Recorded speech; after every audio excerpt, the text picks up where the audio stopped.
Welcome to Dr. Lee Unplugged, real insights from the cutting edge. This is a stripped down video series where I share behind the scenes insights as a scientist and as a doctor on different health and wellness topics.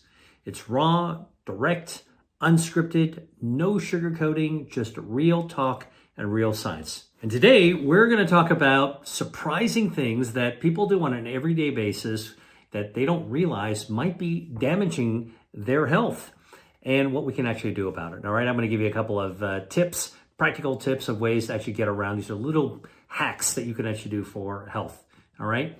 Now, first, before I tell you what are these harmful actions, I got to tell you how your body fixes it. So here's the thing. There is the new science of health that tells us that we are all born with 5 health defense systems in our body. Now, I wrote about this in my book, my New York Times bestselling book, Eat to Beat Disease. And if you haven't read that, I strongly recommend it. It actually has a lot of insights into the cutting edge science that I actually did myself, and a lot of the research that people love to hear about in terms of food as medicine. But more importantly, it reveals that our body has these 5 health defenses. And I'm going to tell you what they are right now.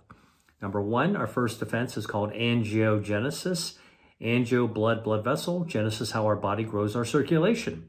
Now, our blood vessels, our circulation, a 60,000 mile network of highways and byways that deliver the oxygen we breathe and the nutrients that we eat to every single cell and every single organ in our body. So when our blood vessels are healthy, they protect our health. All right. Very important health defense system. Second health defense system are our stem cells. Most people don't realize this, but we are all born with about 70 million stem cells that live in our bone marrow, in our body fat, in our skin, a little bit in our heart, even in our brains.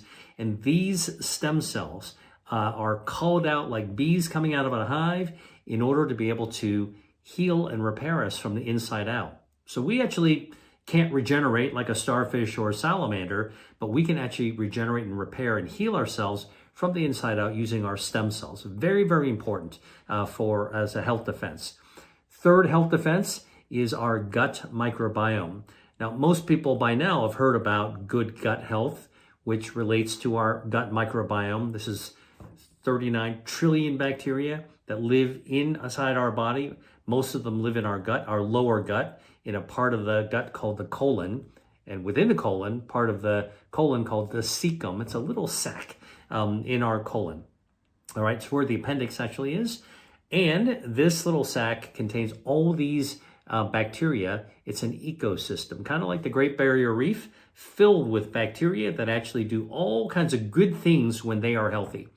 Our good, healthy gut microbiome will lower inflammation.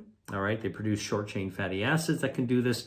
Our gut bacteria also smooths out our metabolism by helping us have better insulin sensitivity, so we have less blood glucose floating around. Our gut microbiome also helps us heal if we have an injury from the inside out, so it actually speeds up wound healing if we're injured inside our body.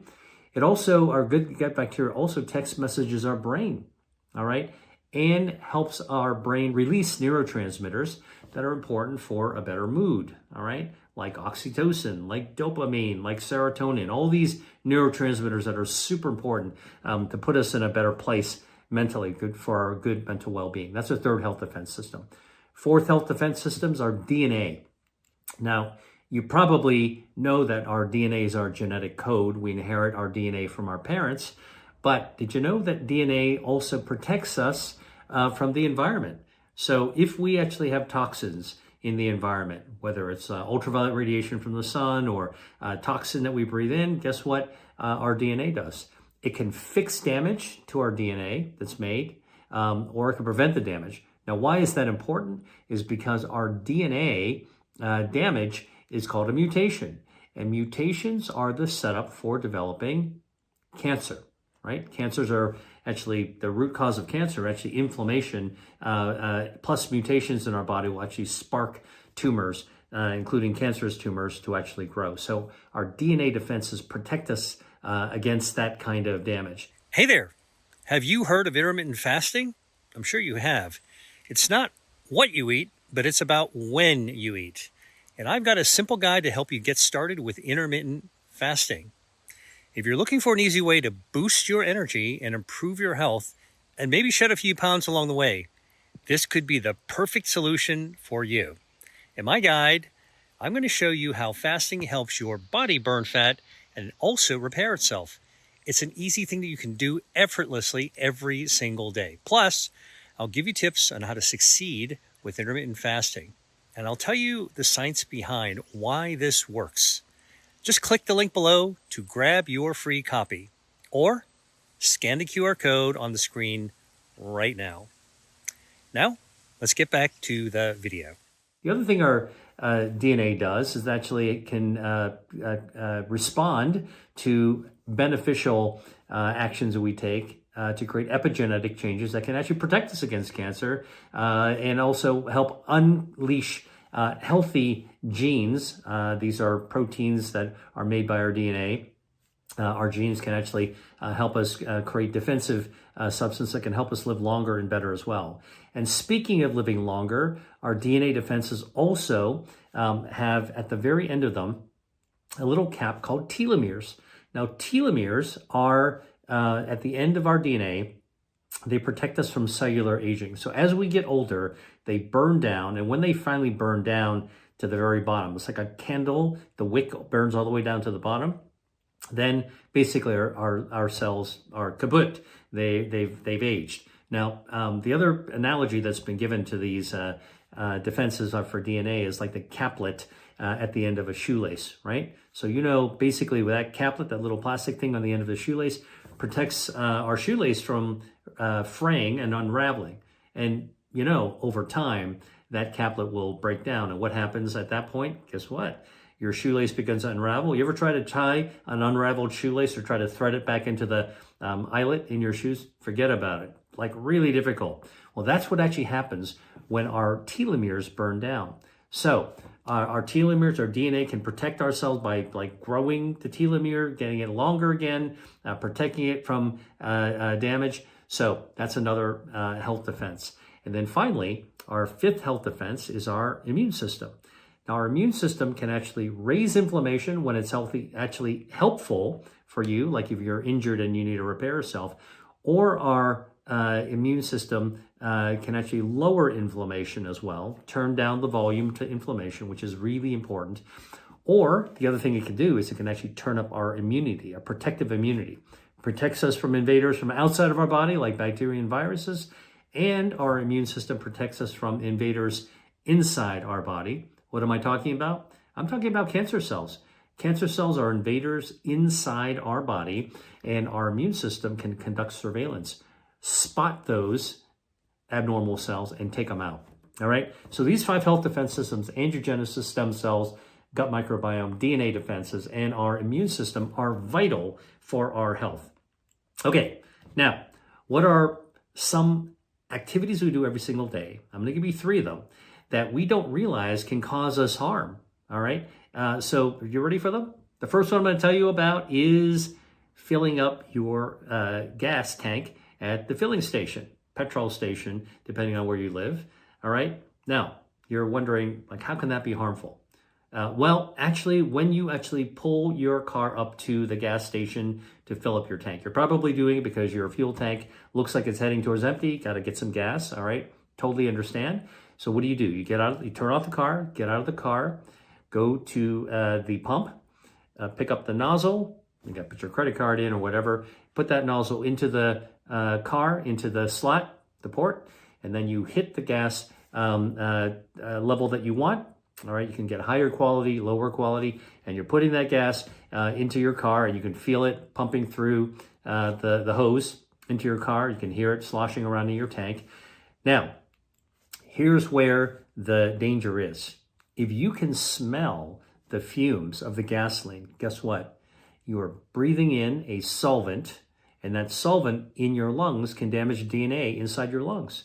So if you're filling up your car with gas and you can smell the gasoline leaking around the side of the port or coming out of the pump, all right, that means that you're actually breathing in that toxic vapor it can cause a mutation in your DNA, and that is a terrible thing to have DNA damage in your lung. Now, you might think perhaps that'll actually set up for lung cancer. It's true. If you actually do that often enough and you're breathing in all these solvents, you can actually trigger lung cancer. The good news is that your DNA health defense system can actually repair that damage that could actually be caused by those solvents. But there's another fix. And the other fix is that, and this is really what I want to tell you is a practical thing you can do, is don't stand downwind. When you stand downwind, that means the wind's coming from in front of you, between you, beyond you and the pump, and is blowing that the fumes right through the pump into your face, and you're breathing it. What you do, this is what I do, is when I put that hose into my car, I try to sense where the wind is coming from. If the wind is coming from up that way, I will actually step over the hose and I'll stand upwind from the pump. Now the wind is blowing past me and the pump is behind me and the fumes are behind me. I'm not breathing it at all. All right. Simple maneuver. Just walk to the other side of where the wind is blowing, and now you are not breathing in those harmful fumes. Something that a lot of people don't think about, but it's actually really important health hack if you want to actually avoid something that you might not have been thinking about could be dangerous for you. Now, the other thing that you could do, all right, just for a defense, is that if you happen to be breathing in those solvent fumes, if you actually have been eating enough fruits and vegetables, all right, produce, that contain antioxidants, strawberries, blueberries, raspberries, blackberries, broccoli, tomatoes, all right, all these antioxidants, they can protect your DNA against damage as well. So then circulating in your bloodstream are all these antioxidant substances from healthy foods that we're eating. Even though you might be breathing some of these fumes, guess what? You've put a shield in there inside your bloodstream to protect you a little bit, and anything that sneaks through that damages your DNA, guess what? Your DNA health defenses will fix it again. So another reason to actually use food as medicine, just as protective, as kind of an extra shield to protect you against fumes that you might be breathing that could damage your DNA, and you wouldn't even know it. All right? Are you ready for the second thing that you might be doing that you think is healthy that actually could be not so healthy for your health? Guess what? It's drinking bottled water. Now, wasn't so long ago where we told everybody, drink bottled water wherever you're going, all right? If you're working out, if you're going on vacation and it's really hot, go to the beach. If you're at a concert, if you're at an outdoor event, anywhere where, you might actually be dehydrating yourself, make sure you stay hydrated.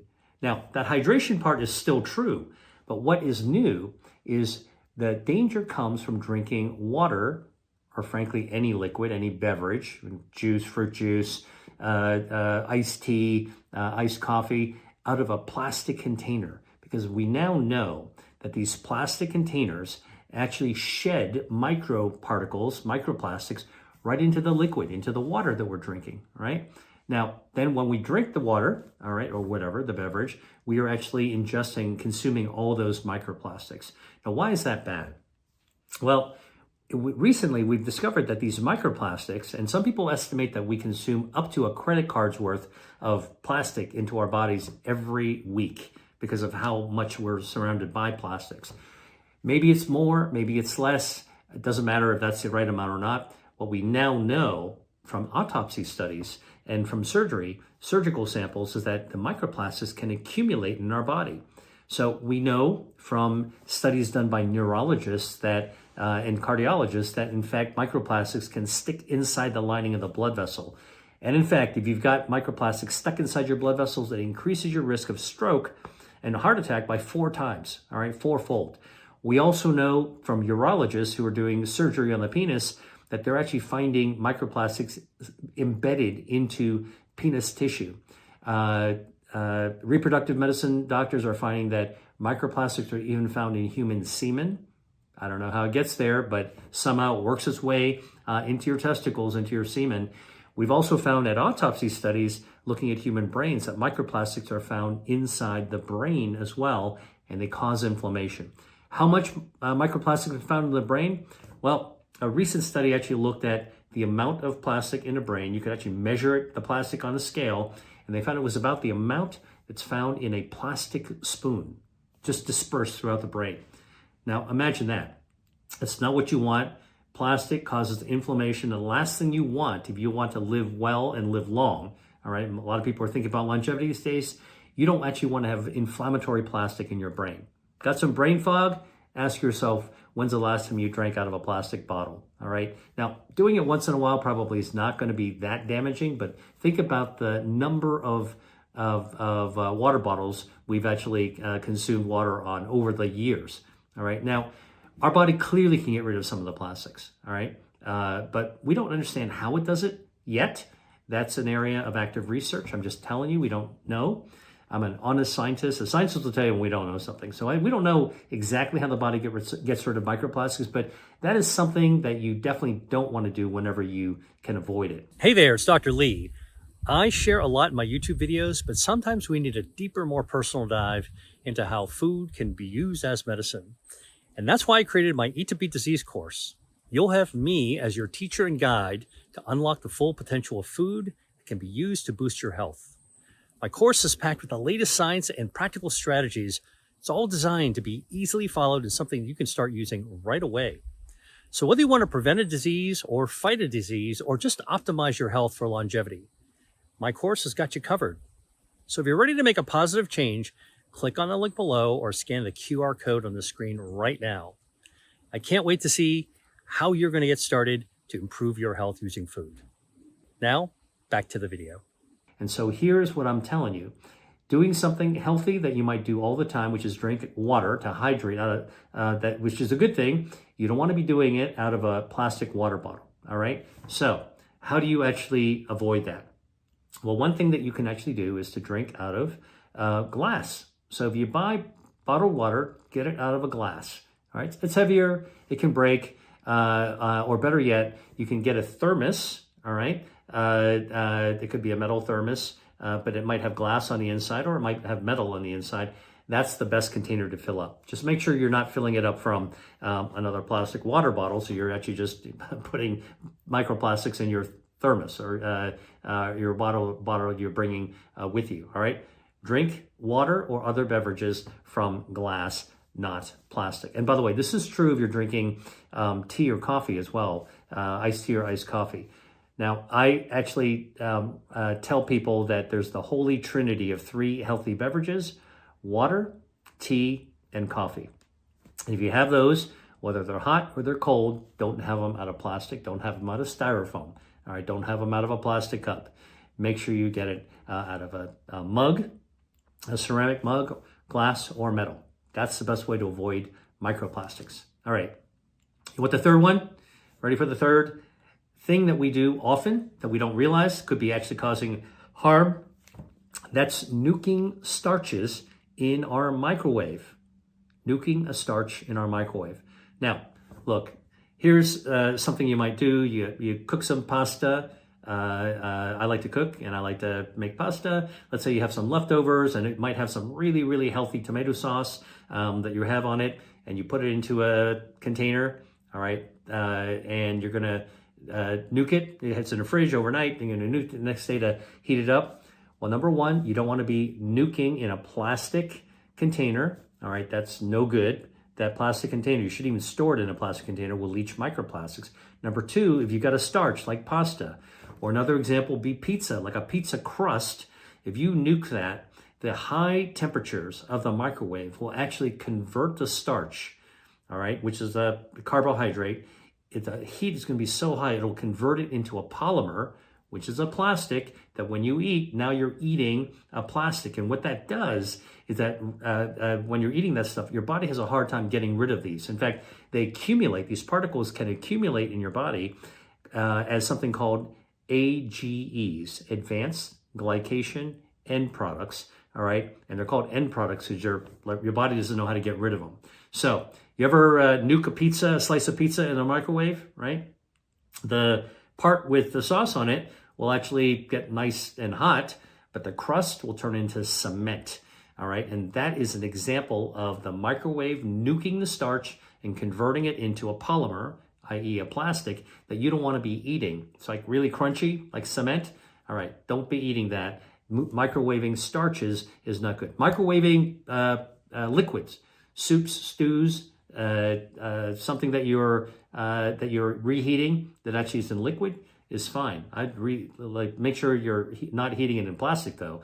But if there's enough liquid, that's going to be fine. You're not going to actually convert it. It's really dried starches that can actually be a problem. So you want to avoid accumulating AGEs. And the simple solution, the simple hack for that is to, number one, don't heat it in plastic. And number two, don't heat starches that way. So for me, if you want to heat some leftover pasta, easiest thing is to fire up a stainless steel pan, all right?